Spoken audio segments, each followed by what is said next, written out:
వస్తుందా కొంచెం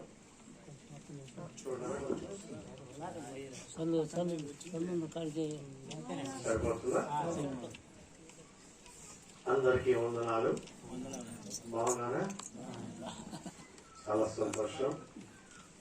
వేదిక మీద ఉన్న అలాగే ఇతర గ్రామాల నుంచి వచ్చినటువంటి సేవకులు, అలాగే ఇక్కడ కూడినటువంటి సంఘమంతటికి ఈ సమయంలో నా ప్రత్యేకమైన వందనాలు తెలియపరుస్తున్నాను. ఈరోజు మన సహోదరుడు బందెల లూథర్ గారి 6వ వర్ధంతి. వారి కుమారుడు సాల్మాన్ గారు ఇచ్చిన సాక్ష్యం మీరంతా విన్నారు. నేను తిరిగి చెప్పవలసిన అవసరం లేదు.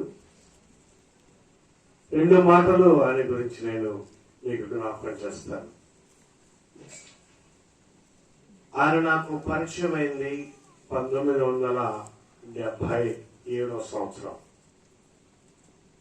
78 నుంచి నాతో కలిసి సేవ చేస్తూ వచ్చాడు. ఆయన చనిపోయేంత వరకు సేవలో ఉన్నాడు. నాకు ఆయనతో స్నేహం ఇంచుమించు 45 సంవత్సరాల కాలం గడిచింది. ఈ 45 సంవత్సరాల కాలంలో నేను ఆయన యవ్వనాన్ని చూశాను, ఆయన కన్నా పిల్లల్ని చూశాను, వారు పెరుగుతున్న విధానము చూశాను, సేవలో ఆయన చేసిన సహకారం అందించిన సేవ తత్పరతంతా నేను చూశాను. నేను బలంగా ఆయన గురించి సాక్ష్యం ఇచ్చేది ఒకటే, ఆయన ఒక మంచి వ్యక్తి. మనం అందరి గురించి అలా చెప్పలేం. నాకంటే మీకే ఎక్కువ తెలుసు. ఇకపోతే ఆ దేవుడు ఆయనకి ఇచ్చిన కుటుంబంలో ఆయన భార్య శ్రీమతి వెంకటమ్మ గారి, అలాగే వారి కుమారులు, కోడాళ్ళు, పిల్లలందరూ కానీ దేవుడిచే ఎన్నిక కాబడిన కుటుంబం అది. సాక్ష్యం విన్నాం. సొలొమోన్ జీవితంలో ఆయనకి దేవుడు ఎలా చేశాడో, అలాగే నరసింహరావు కంటి విషయంలో దేవుడు ఏం చేశాడో మనం విన్నాం. నేను ఒక సేవకునిగా నా ప్రార్థన జతపరిచాను. సమస్తముల మీరును జరిగించింది దేవాది దేవుడే. కాబట్టి అన్ని స్తోత్రాలు, మహిమలు ఆయనకే చెల్లుతాయి. మనమందరం కేవలం మన తోటి వారిని ప్రేమించి సహకారం అందించే మనుషులం. నా అనుభవం సాల్మాన్ గారు చెప్పినట్లుగా నేను చనిపోతున్నాను అని ఆయన చెప్పిన సమయంలో కరెక్ట్ గా చనిపోయిన రోజు నేను మా ఇంట్లో ఉన్నాను. అంతకుముందు నేను ఆయనతో మాట్లాడాను, హాస్పిటల్లో ఉండగా పిల్లలతో మాట్లాడాను, డాక్టర్తో మాట్లాడాను. ఆ రోజు తెల్లవారుజామున నాకు దర్శనంలో కనబడింది. నేను చాలా సార్లు జరగబోయే సంగతులు దేవుడు నాకు అనేక దర్శనాలు చూపించినప్పుడు అందులో నెరవేరిన విషయాలు నాకు బాగా తెలుసు. ఆ రోజున లూథర్ గారు తెల్లని షర్టు, నల్లని ప్యాంటు, టై కట్టుకొని చాలా ఆనందంగా సంతోషంగా పరిగెత్తుతూ ఒక గుంపు వద్దకు వస్తున్నాడు. ఆ గుంపు మధ్యలో మా నాన్నగారు ఉన్నారు, మా తండ్రి గారు. ఆయన అప్పటికి చనిపోయి 6 సంవత్సరాలు అయింది. మా నాన్నగారు 2011లో చనిపోయారు. తర్వాత 6వ సంవత్సరంలో లూథర్ గారు చనిపోయారు. నేను చూస్తున్న సీన్ ని టీవీలో చూసినట్టు చూస్తున్నాను. ఆ గుంపు మధ్యలో మా నాన్నగారు ఉన్నారు, చాలా మంది సేవకులు ఉన్నారు. ఆయన పరిగెత్తుకుంటూ వస్తున్నాడు.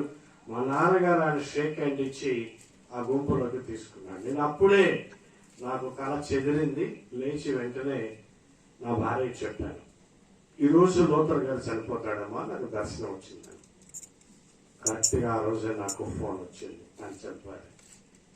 నేను ఎందుకు ఈ సాక్ష్యాన్ని మీకు చెప్తున్నానంటే, బైబిల్లో యేసు ప్రభు ఒక ఉపమానం చెప్పాడు.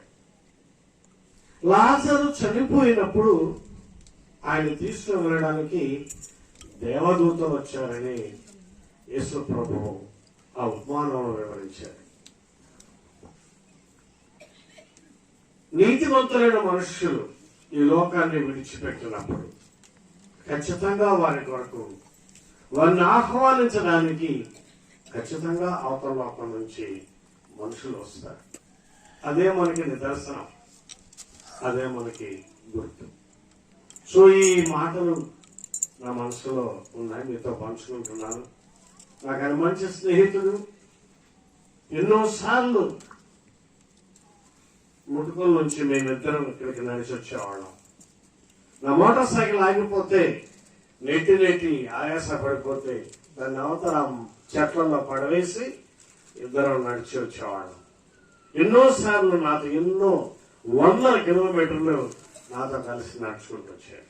సో అందుకని ఈ సమయంలో ఆయన ఆత్మకి దేవుడు సంపూర్ణమైనటువంటి విశ్రాంతినిచ్చి, మరి యేసు ప్రభు మృతుల్ని అలాగే సజీవులు కూడా మనల్ని తీసుకువెళ్లే దినాన ఖచ్చితంగా దేవుడు ఆ గుంపులో ఆయన వెంట పెట్టుకొస్తాడనేటువంటి పరిపూర్ణమైన నమ్మకం నాకు సంపూర్ణంగా ఉంది. అందుకు నేను బలంగా సంతోషిస్తున్నాను. ఆయన యొక్క మరణ దినాన్ని జ్ఞాపకం చేసుకుంటూ ఈరోజు ఆహ్వానితులైన మనమందరము కూడా ఆయనకి శ్రద్ధాంజలి ఘటించడానికి ఇక్కడికి వచ్చాం. సో అందుకని ఆయనకి శ్రద్ధాంజలితో పాటు దేవుని యొక్క ప్రణాళికను కూడా మనం తెలుసుకున్నాం. ఎందుకంటే మనం పెళ్లిళ్ళకి ఎన్నో కార్యక్రమాలకి వెళ్తాం, ఎన్నో చోట్ల ఎన్నో గంటలు రాత్రులు గడుపుతాం. ఒక్కోసారి మనం తెల్లవారులు కూడా నిద్రపోం. ఆ కార్యక్రమంలో పడిపోయి తెల్లవారులు వెలుగుగా ఉంటాం. మనకు అలా అలవాటు. మరి దేవుని వాక్యం అంతకన్నా మించినటువంటి కార్యం అది.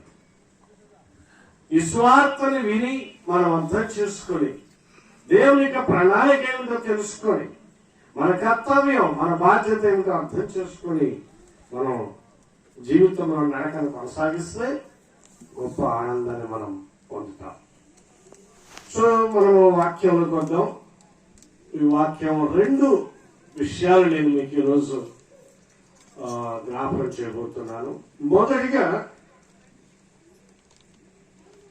ప్రధానమైనటువంటి భాగం ఈనాటి పరిస్థితి. అది క్లుప్తంగా దేవుని వాక్యం నుంచి నేను మీకు జ్ఞాపకం చేస్తాను. ఆ తర్వాత రెండోది దేవుని యొక్క ప్రణాళిక, మానవుల విషయంలో దేవుని యొక్క ప్రణాళిక. ఈ రెండింటిని మనం ఈరోజు అర్థం చేసుకున్నాం. అందుకు దయచేసి ఒక వాక్యాన్ని చదవలసిందిగా మనం చేస్తున్నాం. సేవకులు ఎవరైనా తీసుకోండి. మార్కు సువార్త 1వ అధ్యాయము 15వ వచనం.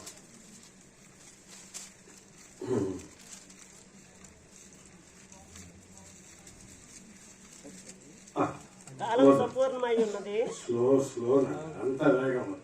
కాలము సంపూర్ణమై ఉన్నది. దేవుని రాజ్యము సమీపించి ఉన్నది.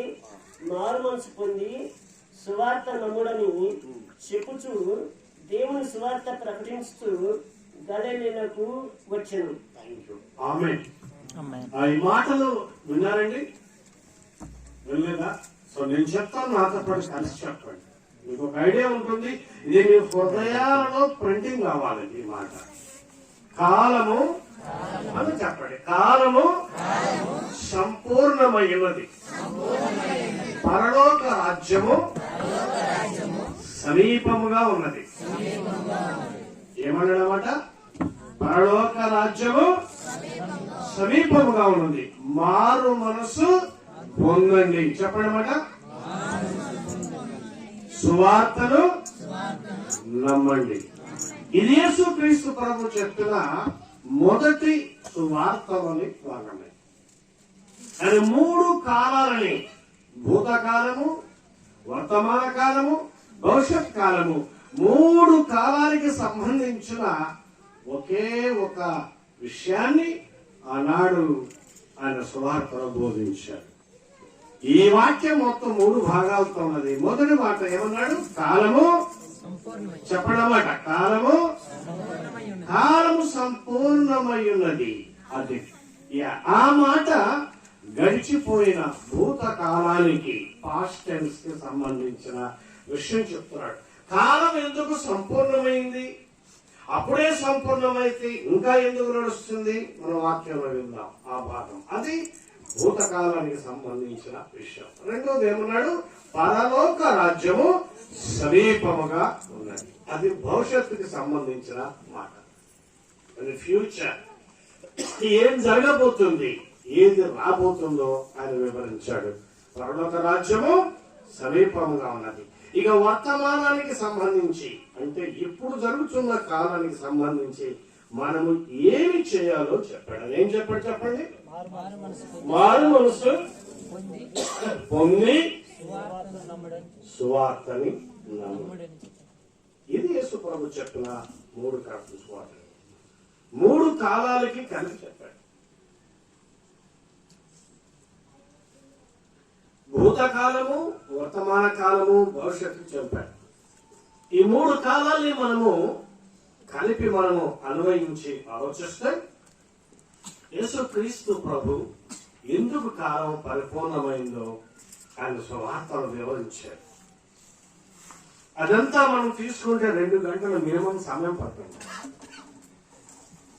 ఆయన చెప్పినటువంటి మాటకి ప్రధానమైన అర్థం ఏమిటంటే, మానవుడు ఏ పాపము చేత మరణమైపోతున్నాడో ఇక మరణాన్ని నుంచి విడుదల పొంది నిత్య జీవంలోకి ప్రవేశించవలసినటువంటి సమయం ఆసన్నమవుతుందనే విషయాన్ని యేసు ప్రభు మొదటి భాగంలో వివరించాడు. రెండవది ఏం రాబోతుంది, దేని కొరకు ఈ కాలం పరిపూర్ణం అవుతుందంటే రాబోతున్నటువంటి పరలోక రాజ్యం. ఈ భూమి మీద ఒక రాజ్యం రాబోతుంది, అది పరలోక రాజ్యం. అది ఈ పరలోక రాజ్యము ఎన్ని విధాలుగా ఎన్ని భాగాలుగా వస్తుందో యేసు ప్రభు అక్కడ వివరించాడు. ఆయన వాక్యంలో విందాం. ఆ తర్వాత చెప్పాడు, మీరు మారు మనసు పొంది, పరలోక రాజ్యం వస్తుంది కాబట్టి మీరు మారు మనసు పొంది సువార్తని నమ్మండి. ఈ భాగం మన కాలానికి సంబంధించింది. ఆయన చెప్పినప్పుడు ఆ కాలం నాటి మనుషులకి సంబంధించింది. ఇప్పుడు వింటున్న మనకి ఈ కాలానికి సంబంధించింది. ఏమిటా మాట? ఏం చెప్పాడు ఆయన? చెప్పండి, మర్చిపోతూ నిద్రపోతూ ఓపెన్ చేసి మాట్లాడి మాట ఏమన్నాడు? మారు మనసు చెప్పండి. మారు మనసు పొంది. ఈ మాట ఈ రోజు మనుషులకు సాధ్యం కాదు. మారు మనసు పొందడం అంటే మనుషులకు తెలియదు. మారు మనసు లేరు మనుషులు. మనుషులు ఏదైతే ఆదాము నుండి దేవుని ఆజ్ఞని వ్యతిరేకించే మనసు మొదటి మానవ హృదయంలో ప్రవేశించిందో ఆ మనసే కొనసాగుతూ వస్తుంది. యేసుక్రీస్తు చెప్పాడు, మారు మనసు పొందండి. మారు మనసు అంటే అర్థం తెలియాలి మనకి. మారు మనసు అంటే మానవుడుగా నీకు ఉండవలసిన మనసే మారు మనసు. నేను ప్రశ్న వేస్తున్నాను, మనమందరం ప్రశ్నించుకుందాం. ఈనాడు మనమందరం మనుషులుగా ఉండవలసిన మనసు మనకు ఉన్నదా? లేదు. ఆ ఆలోచన మనకి లేదు. ఆ మారు మనసుకు సంబంధించిన మనస్సు మన నుంచి పోయింది.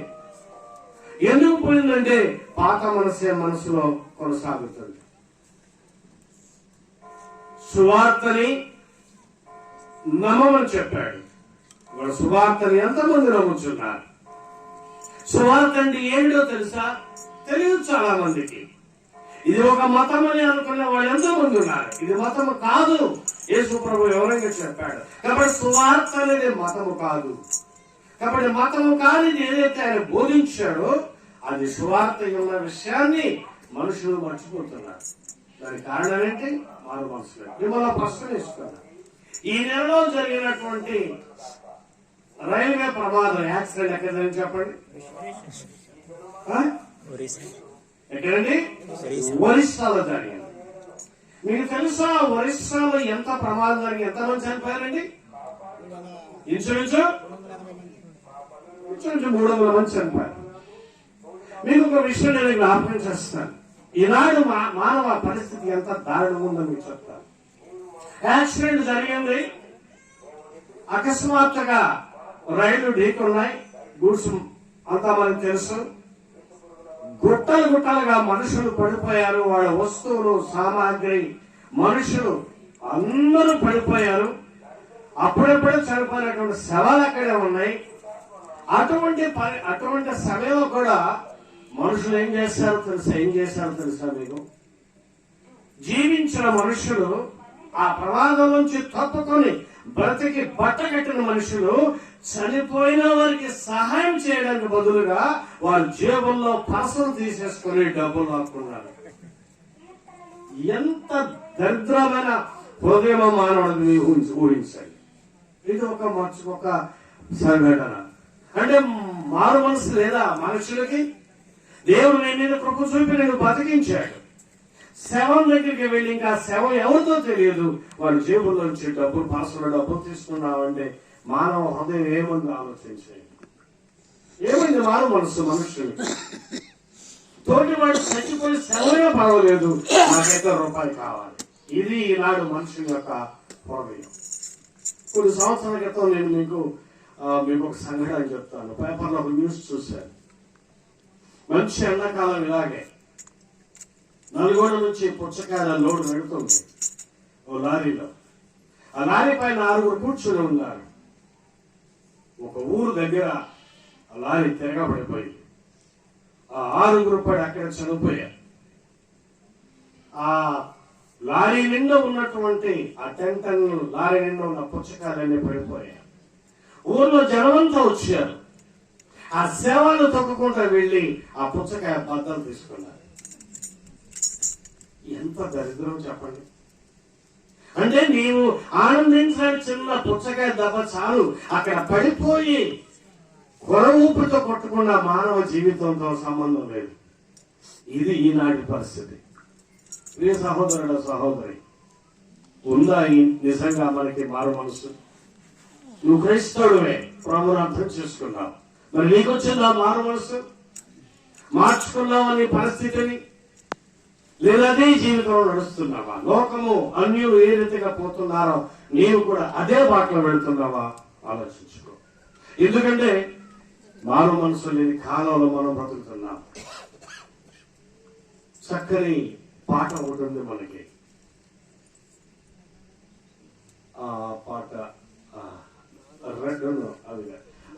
దాంట్లో ఒక అక్షరం ఉన్నది. కరువు, రణము, మరణము అయినను మనుషులకు కలుగదు మారు మనసు. అయ్యి రండి. ఆ పాట ఏందో ఎవరికి గుర్తుందా? రండి రండి, ఎగ్జాక్ట్లీ. ఆ పాట వచ్చు అందరికి. ఒక వచ్చిన స్టార్టింగ్, ఆ 2 వచ్చిన పాట అందరు కలిసి పాడదాం. రండి రండి యేసుని యొద్దకు రమ్మనుచున్నాడు. రండి రండి యేసుని యొద్దకు రమ్మనుచున్నాడు.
రచయిత ఆయన చెప్తున్నాడు, ఎవరి కరువు కలిగిన, రణము కలిగిన, మరణము కలిగిన మారు మనసు రాదు. ఎప్పటిదాకా రాకుండా ఉంటుంది నీకు మారు మనసు? నువ్వు సమాధిలోకి పోయేంత వరకు రాదా? ఏముంది సమాధిలో? ఈరోజు మనం వెళ్ళి లూథర్ గారి సమాధి తవ్విస్తే ఏముంటుంది? కొన్ని ఎముకల గుట్ట కనపడుతుందంటే. శరీరంతో ఉన్నంతసేపు మానవ హృదయం అంతా ఏమి తిందునా, ఏమి త్రాగుదునా, ఏమి ధరించుదుననే ఆ లోక వ్యామోహంలో పడి మునిగిపోవటమే కానీ నిజ జీవితం యొక్క రహస్యాన్ని ఎరిగిన వాడు కాదు ఈ మానవుడు. ఎందుకంటే రూపాయిని బ్రతికించడం కొరకు ప్రేమను చంపేశాడు, దయను చంపేశాడు, కరుణను చంపేశాడు, రక్త సంబంధాన్ని చంపేశాడు, చంపవలసిన వాటిని అన్నిటిని చంపేశాడు మనిషి.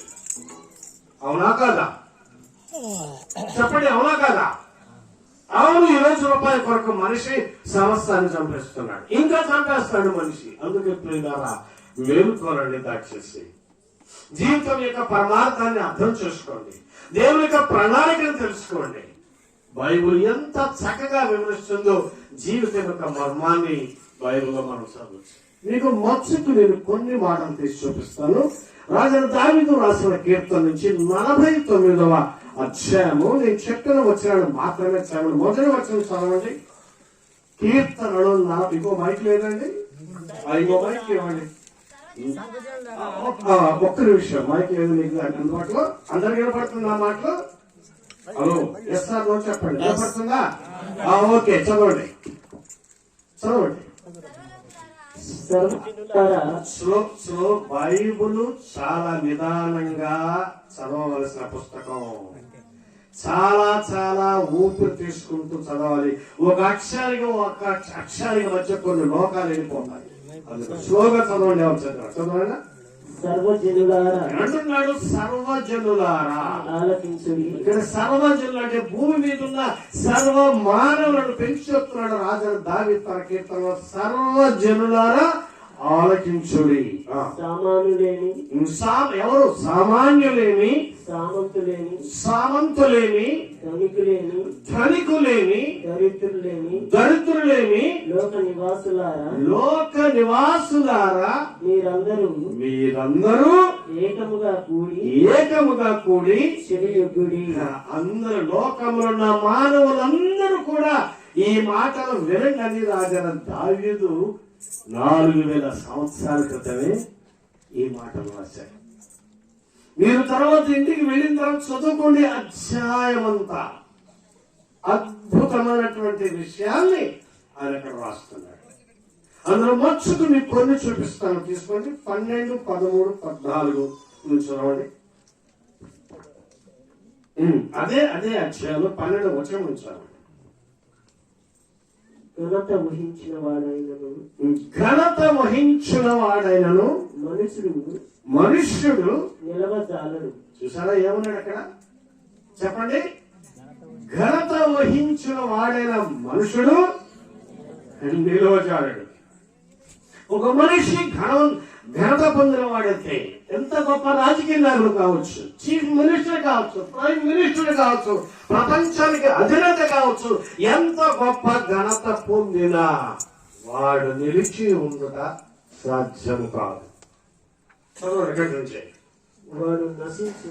కాబట్టి వాడు నశించిపోతాడు. కాబట్టి మృగములను పోలంటే మృగము ఏ విధంగా పుట్టి మరణిస్తుందో ఒక ఘనుడు కూడా అలాగే పుట్టి మరణిస్తాడు. కాబట్టి మృగము యొక్క మరణానికి ఒక ఘనుడి యొక్క మరణానికి ఏ మాత్రము వ్యత్యాసము లేదు ఈ లోకంలో. గమనించాను. అందుకని ప్రియులారా, నెమ్మది పడడం మనం అలవాటు చేసుకోవాలి. ఘనత కొరకు, కీర్తి కొరకు, ధనము కొరకు పరిగెత్తడం మానివేయాలి. చదువునా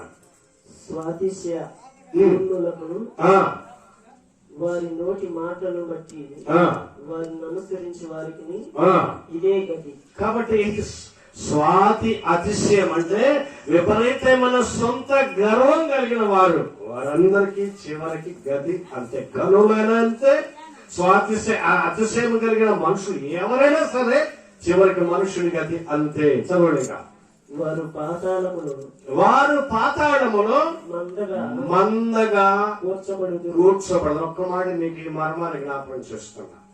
కాబట్టి గర్విష్ఠులైన, ఘనత వహించిన వారైనా పాతాళానికి దిగిపోయిన తర్వాత వారు మందలుగా ఉంటారు. అంటే త్రాగుబోతులంతా ఒక మందగా ఉంటారు, దొంగలంతా ఒక మందగా ఉంటారు, నరహంతకులంతా ఒక మందగా ఉంటారు, అబద్ధికులంతా ఒక మందగా ఉంటారు, రాజకీయ నాయకులంతా ఒక మందగా ఉంటారు, వేశ్యలు లేదా వ్యభిచారులంతా ఒక మందగా ఉంటారు. కాబట్టి పాతాళములకు వెళ్ళిన లోక సంబంధమైన ధనులందరూ కూడా, గర్విష్ఠులందరూ కూడా మందలుగా వారి వారి మంద ప్రకారముగా కూర్చోబడతారు. అందుకే గమనించండి, చదువునా. మరణం వారికి కాపరై ఉండును. కాబట్టి మరణం వారికి కాపలాదారుడుగా ఉంటాడు. సో మరణమే వారికి కాపలాదారుడుగా ఉంటే ఇక వారిని రక్షించేది ఎవరు? వారు కదలిది ఎక్కడికి? గమనించండి. కానీ పాతాళానికి వెళ్ళిన మనుష్యుని గతే ఉంటే వివరిస్తున్నాడు. చదవండి. ఉదయమున యథార్థవంతులు వారిని ఏలుదురు. ఇది చాలా మర్మమైన సంగతి. ఉదయం ఎప్పుడు వస్తుంది, ఎవరు వారిని ఏలుతారు, అదంతా ఇప్పుడు చెప్పడం సాధ్యం కాదు. అదంతా పెద్ద సబ్జెక్ట్ అది. కానీ అర్థం చేసుకోండి. అంటే దానంతా ఒక మాట చెప్తారు, నీతి మంతులు పాతాళములో ఉన్న వారిని ఏలే దినాలు రాబోతున్నాయి. వారు స్వరూపములు నివాసములైనవై పాతాళములో క్షయమైపోవును.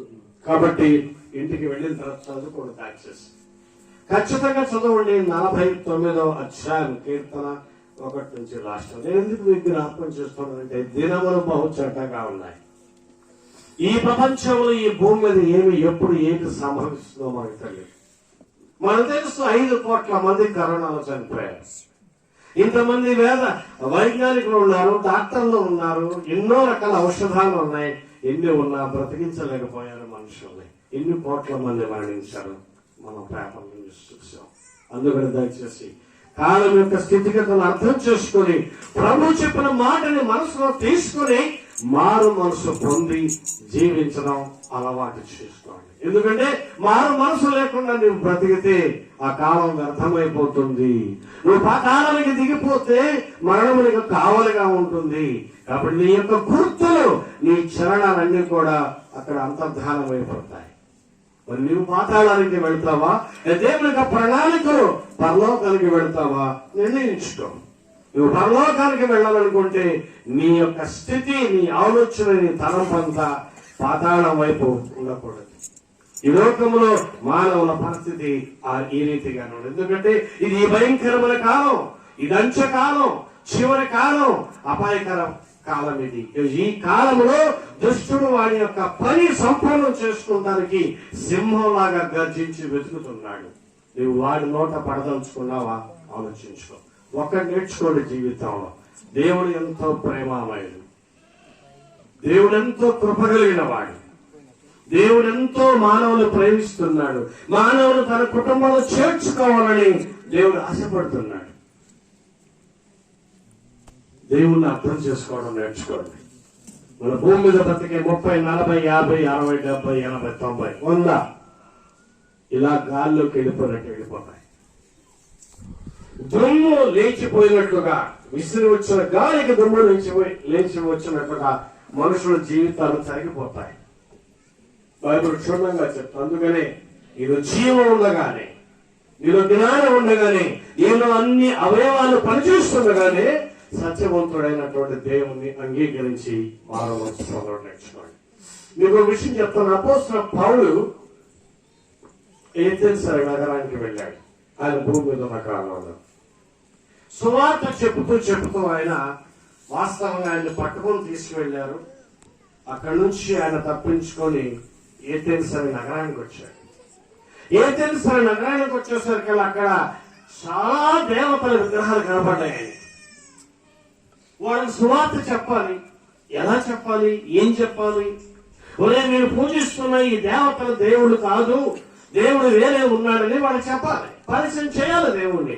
ఎలా పరిచయం చేయాలో అపోస్తలుడైన పౌలు అద్భుతంగా చేశాడు. ఏం చేశాడో మీకు బైబిల్ నుంచి చూపిస్తాను. అపోస్తల కార్యములు 17వ అధ్యాయము 24 నుంచి చదవండి 30 వరకు. అపోస్తల కార్యములు 17వ అధ్యాయము 24 నుంచి 30 దాకా చదవండి.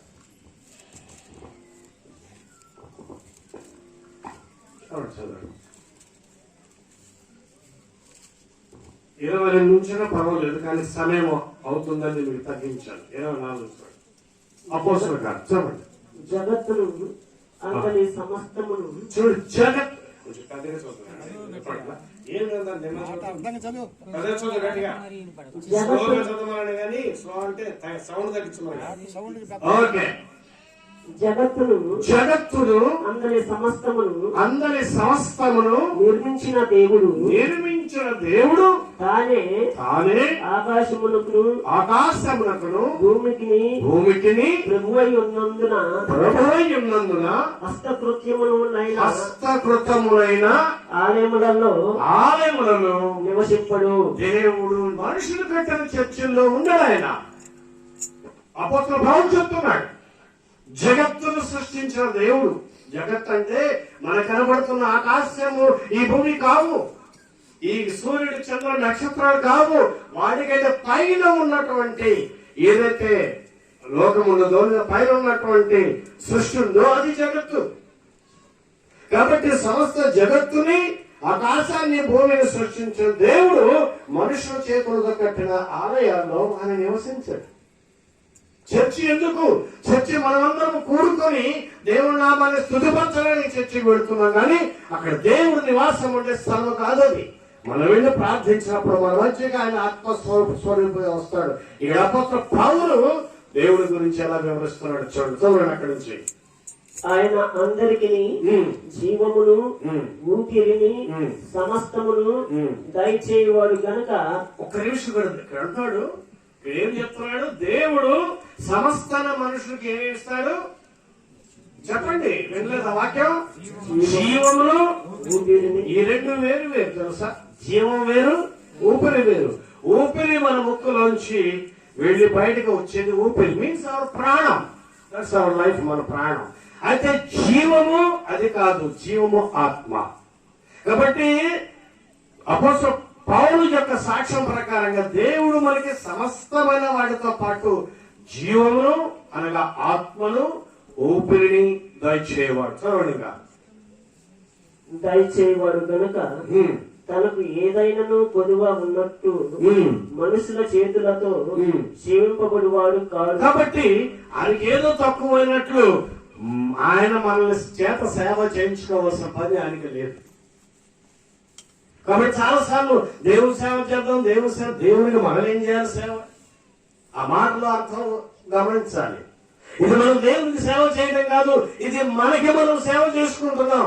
దేవుడు ఇచ్చిన దేవుని యొక్క సేవని మనం పొందుతున్నాం, కానీ మనం దేవునికి సేవ చేయడం కాదు.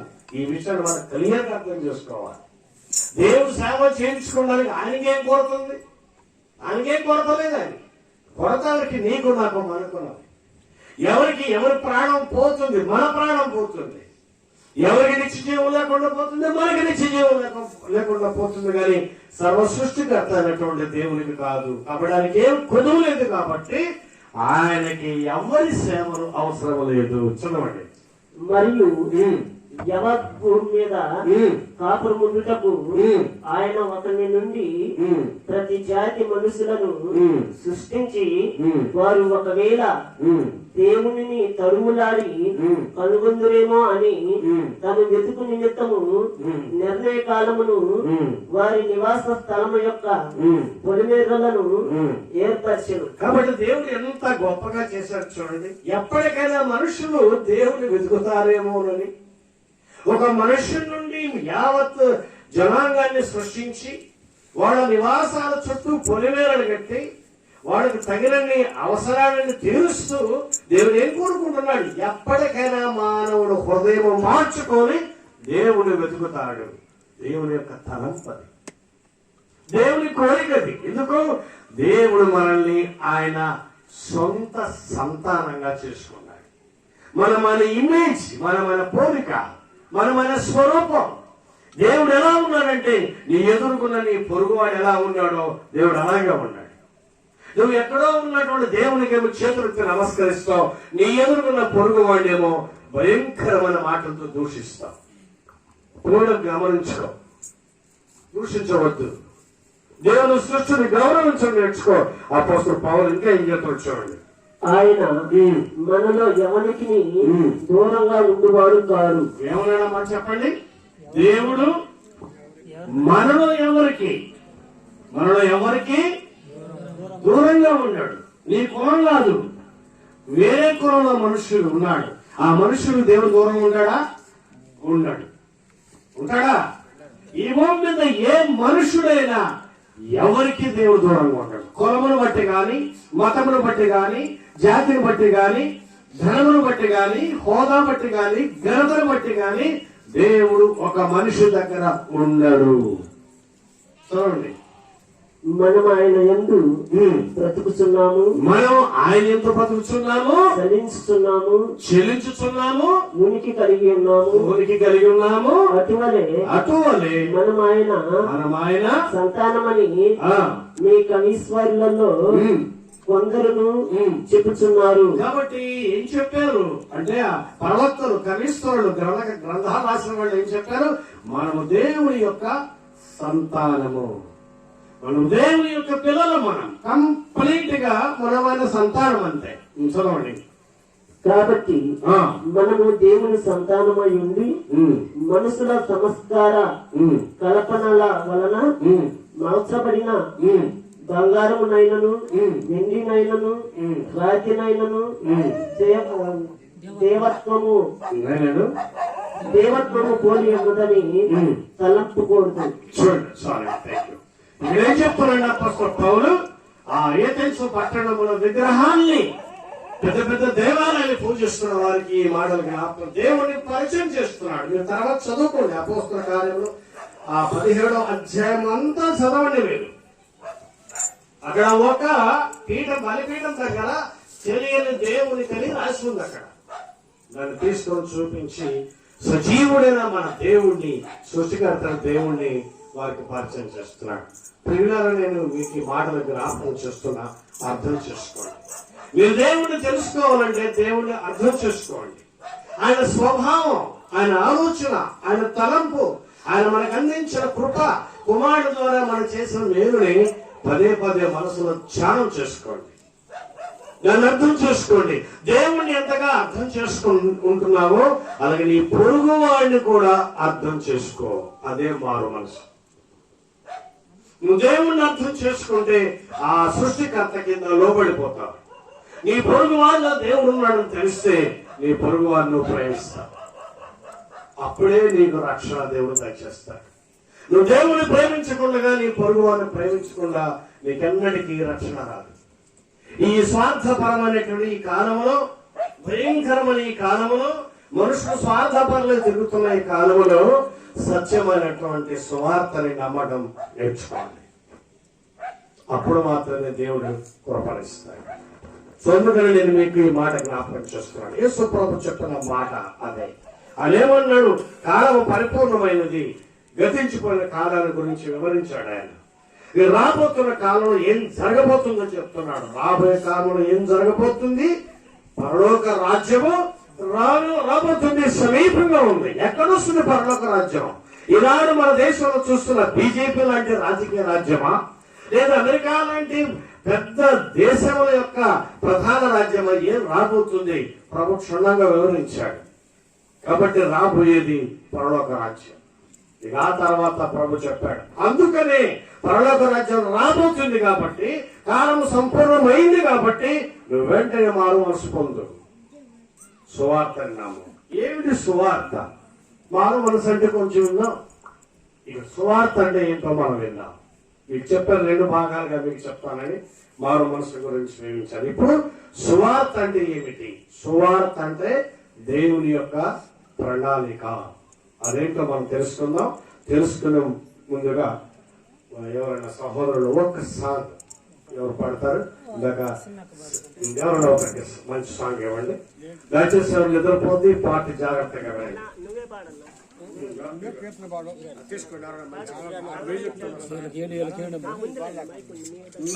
Okay very good. ఇది కూడా కావాలి తీసుకోండి.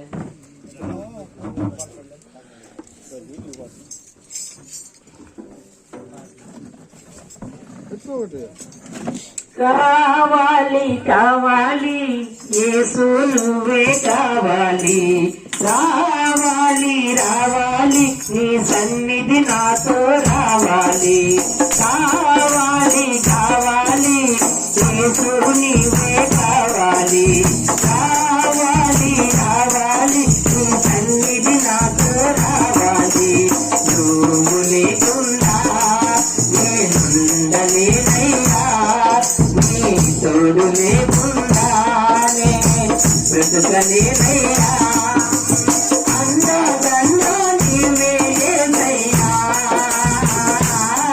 నా కన్న కోట నువ్వే యేసయ్యా, అండదండ నువ్వే యేసయ్యా, నా కన్న కోట నువ్వే యేసయ్యా,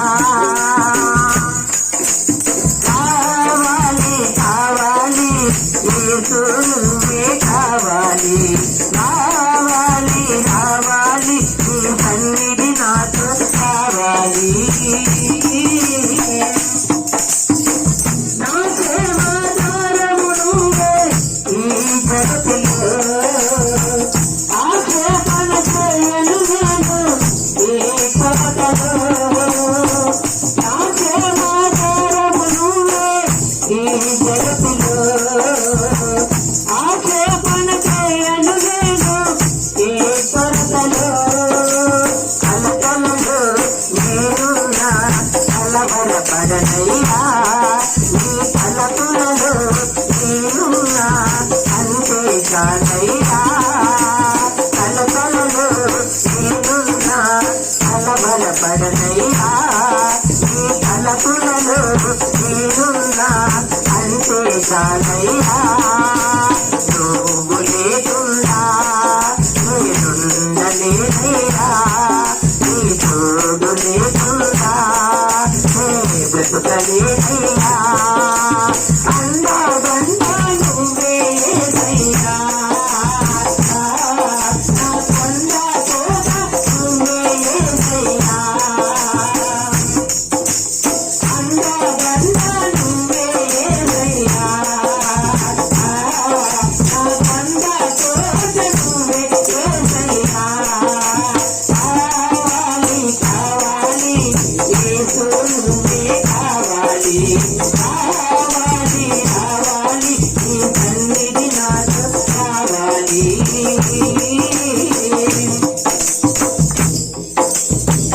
ఎలాగైన పుష్పిస్తుంది చల్లని నీ చూపులతో, మండు చంద మంచవుతుంది నీ దర్శన వేళలలో, ఎలాగైన పుష్పిస్తుంది చల్లని నీ చూపులతో, మండు చంద మంచవుతుంది నీ దర్శన వేళలలో, నీ ఆశలని ఉల్లాసముగా మార్చినావు నీవు, ఊర్పులని నాట్యముగా చేసినావు నీవు, నీ ఆశలని ఉల్లాసముగా మార్చినావు నీవు, నీ ఊర్పులని నాట్యముగా చేసినావు నీవు, నువ్వు లేకుండా నేనుండలేనయ్యా, నీ తోడు లేకుండానే బ్రతకలేనయ్యా,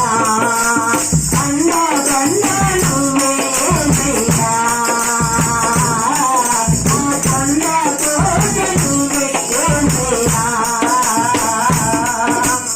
అండదండ నువ్వే యేసయ్యా, నా కొండ కోట నువ్వే యేసయ్యా, కావాలి కావాలి యేసు నువ్వే కావాలి, రావాలి రావాలి నీ సన్నిధి నాతో కావాలి. హల్లెలూయా. Thank you. చాలా బాగుంది. ప్రియులారా, మేము వాక్యంలో వచ్చే మళ్ళా తిరిగి మారు మనసు గురించి నేను కొంచెం మీకు జ్ఞాపకం చేశాను.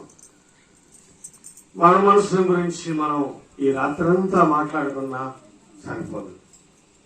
బైబుల్ అంతగా చెప్తుంది, యేసు ప్రభువు అంతగా చెప్పాడు.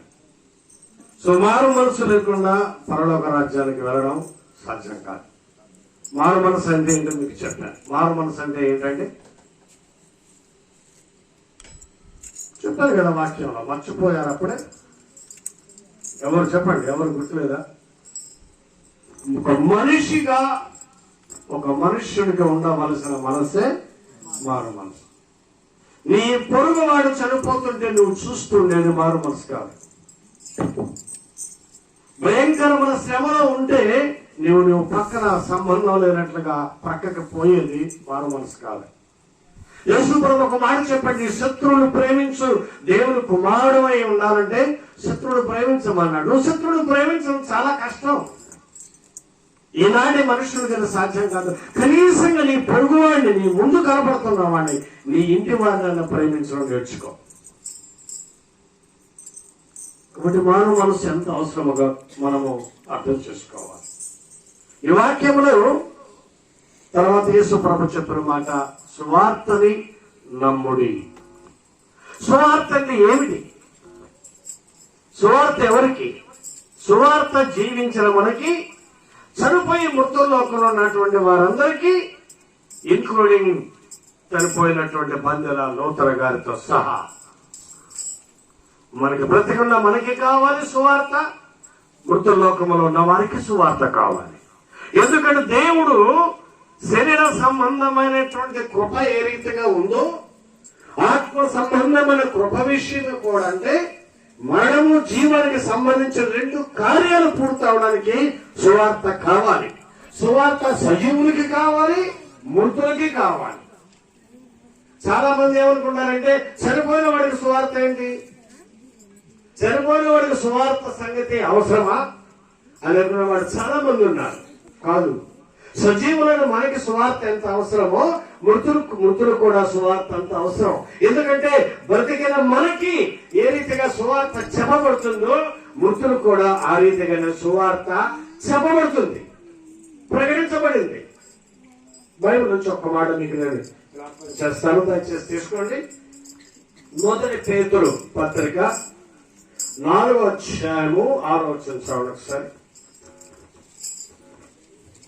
మొదటి పేతురు 4వ అధ్యాయము 6వ వచనం, 5వ వచనం చదవండి పెట్టి. సజీవులకును మృతులకును తీర్పు తీర్చుటకు సిద్ధముగా ఉన్న వానికి వారు ఉత్తరవాదులై ఉన్నారు. మృతులు శరీర విషయములో మానవరీత్యా తీర్పు పొందినట్లు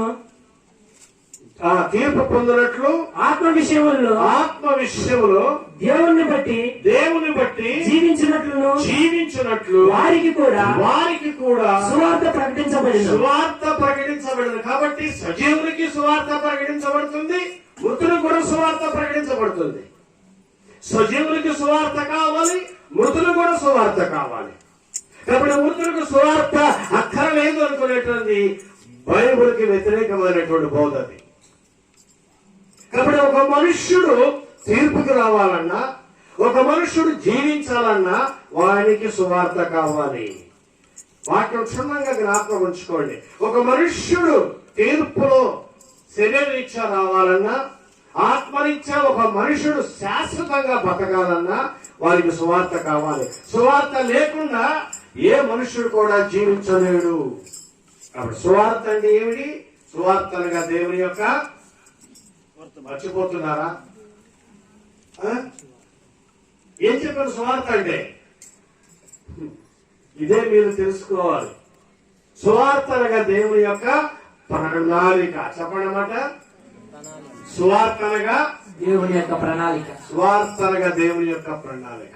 ఈ ప్రణాళికని సజీవంగా ఉన్న మనము తెలుసుకోవాలి, మృతులైన వారు కూడా తెలుసుకోవాలి.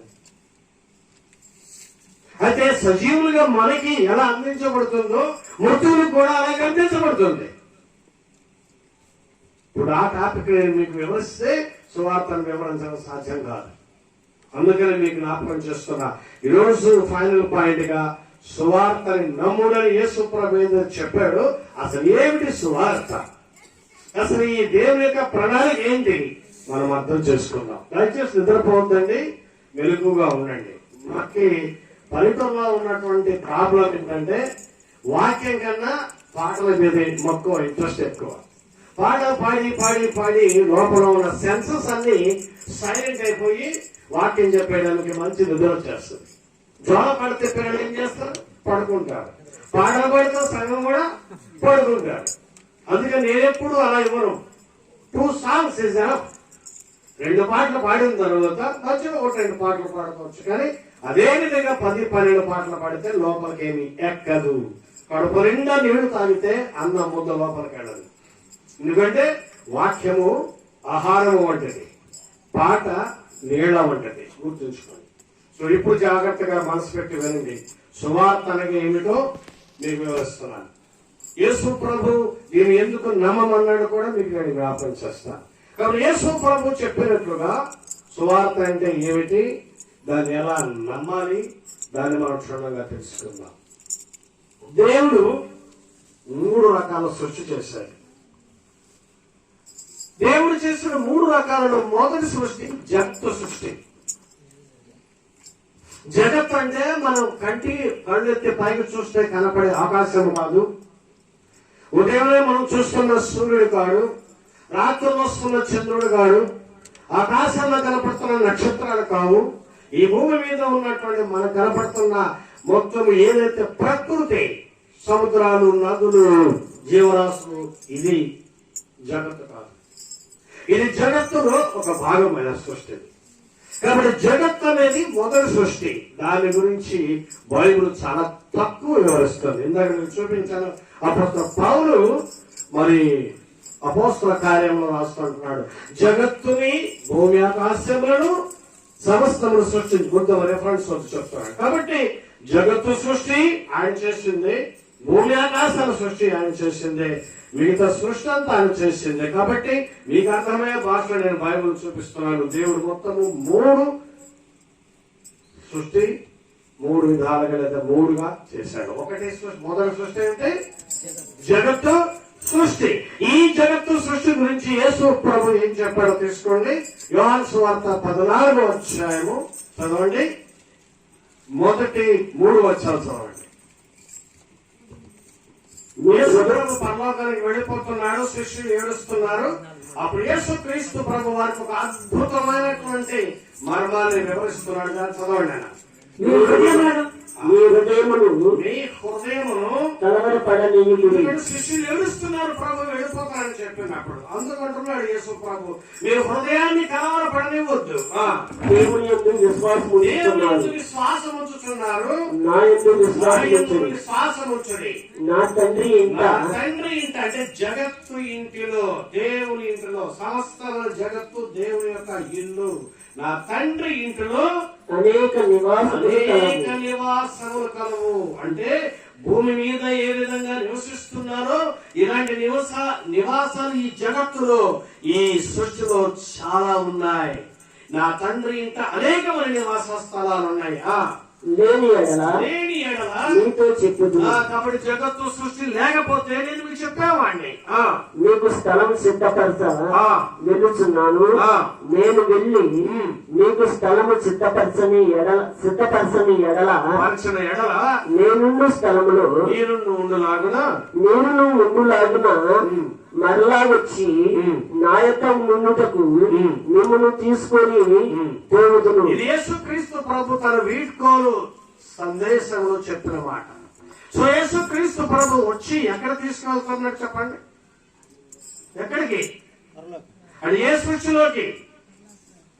పరలోకం సంగతి పక్కబెట్టి ఏ సృష్టిలోకి? జగత్తు సృష్టిలోకి. అది మీరు గుర్తుంచుకోవాల్సింది. జగత్తు సృష్టిలోనే పరలోకం ఒక భాగం. సమస్తమైనటువంటి ఈ జగత్తులో పరలోకం ఒక ప్రత్యేకమైన స్థలం. దేవుడు తన నివాసాన్ని ప్రస్తుతం అక్కడే ఉంచాడు ఆయన. కాబట్టి అది జగత్తు. ఇంకా లోతుగా అనేక రిఫరెన్స్ చూపించడం సాధ్యం కాదు. సో అది జగత్తు సృష్టి గురించి యేసు ప్రభు చెప్తున్నాడు. ఏమన్నాడు? నేను మిమ్మల్ని జగత్తు సృష్టిలోకి తీసుకుని వెళ్తాను. నేను అందుకని ఆయన పరలోకమల్లా నేను ఎక్కడ ఉండబోచున్నానో అక్కడికి తీసుకెళ్తాడు. ఎందుకంటే ఆయన శాశ్వతంగా పరలోకంలో ఉన్నాడు. ఏం చెప్పండి ఇప్పుడు చెప్పండి? మర్చిపోతున్నారు, నిద్రపోతున్నారా? ఏం చెప్తున్నాడు యేసు ప్రభు? దేవుడు శాశ్వతంగా పరలోకంలో ఉన్నాడు. ఖచ్చితంగా మీరు గుర్తుంచుకోవాలనే విషయాన్ని. ఎందుకంటే ఒక దినాన ఆయన పరలోకాన్ని మొత్తం తీసుకుని మరో లోకానికి వచ్చేస్తాడు. మీకు మీ స్వార్థకు చెప్తున్నాడు ఏదో నాకు తెలియదు. నేను బైబిల్లో ఏది వ్రాయబడిందో అది మీకు నేను జ్ఞాపకం చేస్తున్నాను. దట్ ఈస్ జగత్తు సృష్టి. ఆ తర్వాత రెండోది భూమి ఆకాశాల సృష్టి. బైబిల్ తీసుకోండి, ఆది కాండము 1వ అధ్యాయము 1వ వచనం చదవండి. 1వ అధ్యాయం 1వ వచనం చదవండి. ఆదియందు దేవుడు భూమి ఆకాశములను సృష్టి. కాబట్టి ఇది రెండవ సృష్టి. అంటే ఏది? జగత్తు సృష్టి కాదు, ఇది రెండవ సృష్టి. రెండవ సృష్టి అంటే ఏ సృష్టి? భూమి ఆకాశం. ఏదైతే మనము సూర్యచంద్ర నక్షత్రాల్ని, ఈ భూమిని, ఈ ప్రకృతిని మనం చూస్తున్నామో ఈ సృష్టి రెండవ సృష్టి. ఈ సృష్టి భూమి ఆకాశాల సృష్టి. మనం పుట్టింది భూమి ఆకాశాల సృష్టిలో పుట్టాం. ఎందుకు ఈ సృష్టి జరిగిందనేది చాలా పెద్ద సంగతి. ఇప్పుడు మనకి సమయం లేదు అది. కాబట్టి మీకు నేను ప్రారంభించినట్లుగా జగత్తు సృష్టి జ్ఞాపకం చేశాను. రెండవది భూమి ఆకాశ సృష్టి ఉంది. మూడో సృష్టి తీసుకోండి, ప్రకటన గ్రంథం 21వ అధ్యాయము 1వ వచనం చదవండి.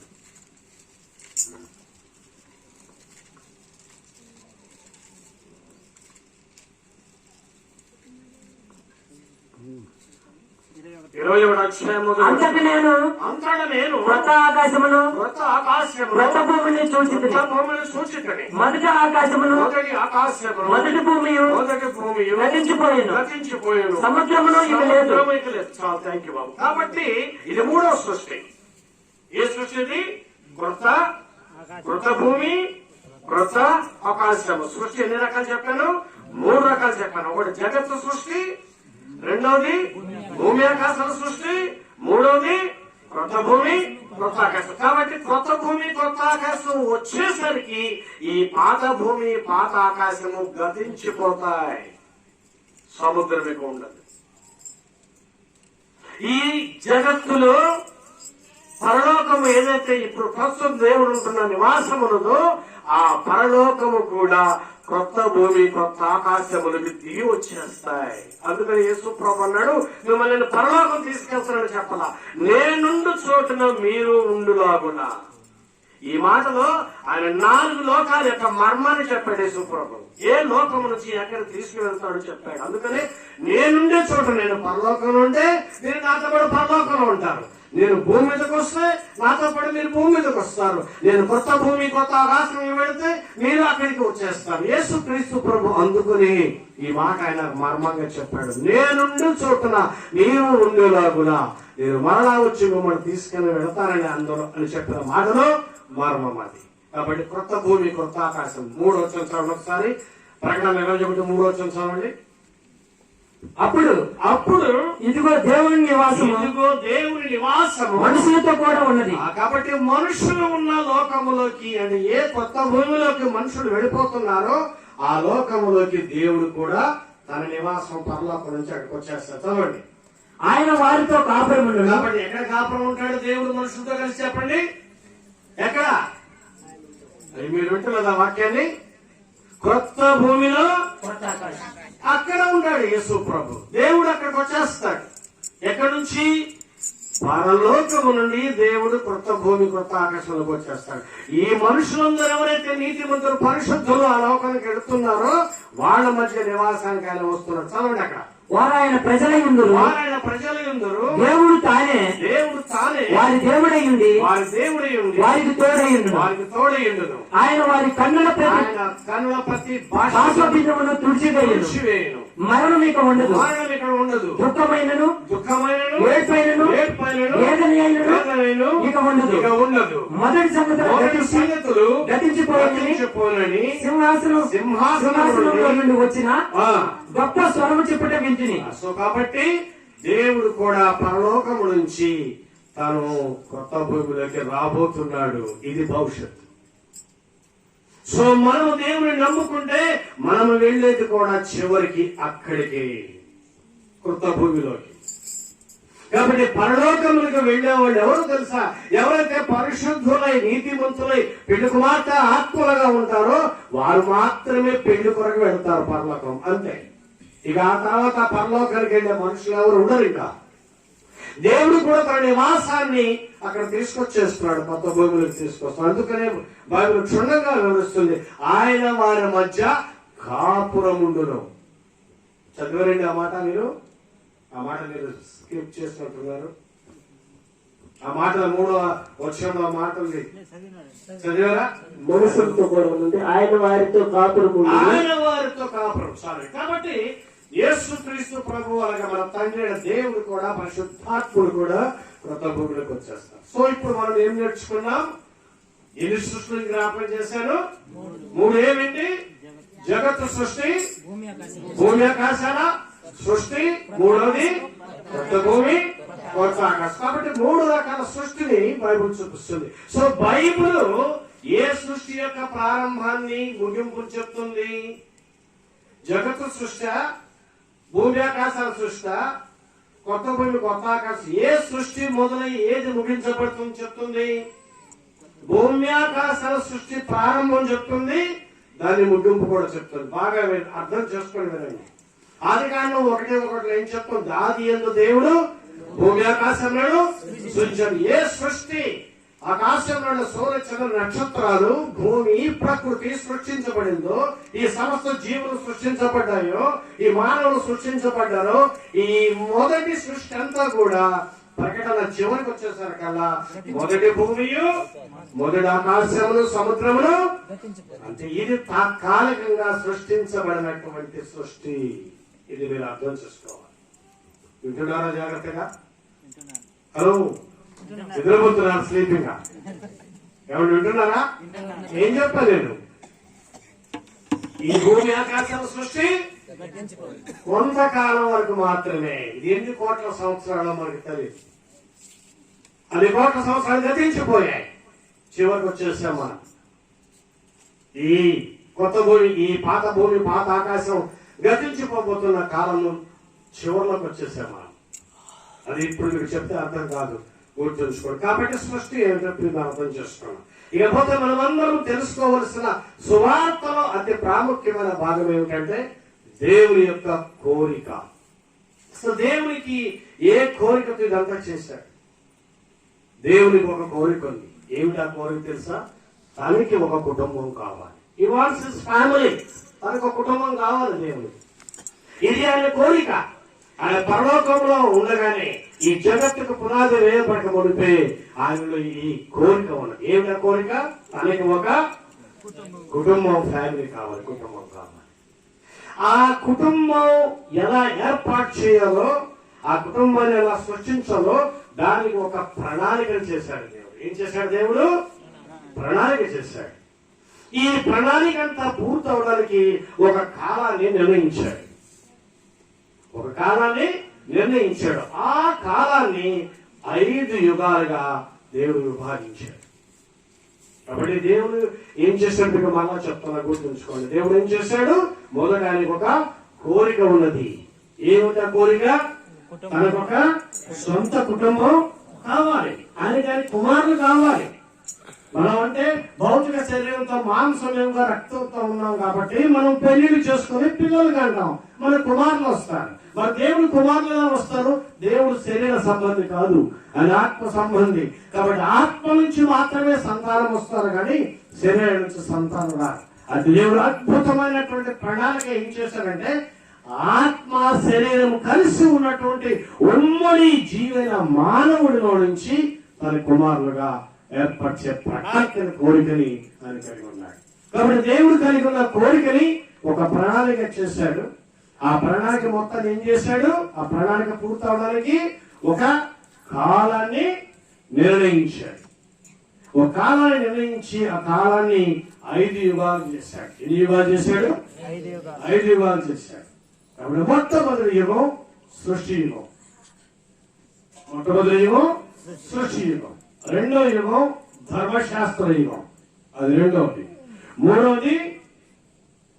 మూడవది సువార్త యుగం. నాలుగవది 1000 సంవత్సరాల శాంతి యుగం. ఐదవది నిత్య జీవ యుగం. ఎన్ని యుగాలండి? 5 యుగాలు. ఏమిటది? సృష్టి యుగం, ధర్మశాస్త్ర యుగం, సువార్త యుగం, 1000 సంవత్సరాల శాంతి యుగం, నిత్య జీవ యుగం. మొత్తం 5 యుగాలు చేశాడు. దేవుడు కోరిక కలిగి ఉన్నాడు.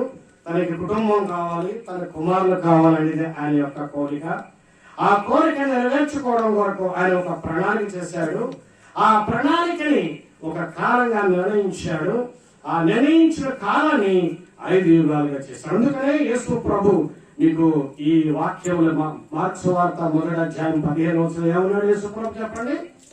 కాలము అది ఏ కాలం అయితే ఈ యుగానికి, సువార్త యుగానికి కాలము ముందు జరగవలసిన కాలము ఉన్నదో ఆ కాలము సంపూర్ణమైంది. అందుకనే యేసు ప్రభు మాట అన్నాడు, కాలము సంపూర్ణమైనది, పరలోక రాజ్యము సమీపంగా ఉన్నది, మారు మనసు పొంది సువార్తని నమ్ముడి. యేసు ప్రభు చెప్పిన మొదటి సువార్తలో భాగము. దాని కారణం ఏంటంటే ఆయన ఏ నిర్ణయం తీసుకున్నాడో. ఏంటి ఆ నిర్ణయం? ముందుగా ఆయన యొక్క కోరిక, ఆయనకి కుటుంబం కావాలనే కోరిక, ఆ కోరిక నెరవేరడం కొరకు ఒక ప్రణాళిక, ఆ ప్రణాళిక పూర్తవడానికి ఒక కాలం, ఆ కాలం గడవడానికి 5 యుగాలు దేవుడు చేశాడు. ఆ యుగాలే సృష్టి యుగం, ధర్మశాస్త్ర యుగం, సువార్త యుగం, 1000 సంవత్సరాల శాంతి యుగం, నిత్య జీవ యుగం. బైబుల్ అంతా ఈ 5 యుగాల యొక్క సంపూర్ణతే ఈ బైబిల్. ఈ బైబిల్లో మనం చూసినట్లయితే పాత నిబంధన అంత మొత్తం కూడా కలిసి 2 యుగాలు. అంటే ఆది కాండం నుంచి మలాకి వరకు తీసుకున్నట్లయితే ఈ పాత నిబంధన అంతా ఎన్ని యుగాలండి? 2 యుగాలు. ఏ యుగాలు? సృష్టి యుగము, ధర్మశాస్త్ర యుగం. తర్వాత మిగతా 3 ఏమిటి? సువార్త యుగం, 1000 శాంతి యుగం, నిత్య జీవం. ఈ 3 యుగాల కాలాన్ని చూపించేది క్రొత్త నిబంధన. కాబట్టి పాత నిబంధనలో 2 యుగాల గురించి ఉంది, క్రొత్త నిబంధనలో 3 యుగాలు. మొత్తం ఈ 5 యుగాల యొక్క సంపూర్ణమైనటువంటి సారమే సువార్త. అర్థమవుతుందా? అందరు నిద్రపోయారా? ఎవరు నిద్రపోలేదా? మరి ఒక్క వచ్చిన పాడలేదు. మీరు నిద్రపోవడం నాకు గ్యారెంటీ అదే గుర్తు. ఒక్క వచ్చిన పాడండి, కంటిన్యూ చేస్తా. ఒక్క తమ్ముడు ఒక్క నిమిషం. ఇంకెంతసేపు ఉంటారు? ఇంకో పావు గంట ఉంటారా? అర్ధ గంట ఉంటారా? ఎంతసేపు ఉంటారు? మీరు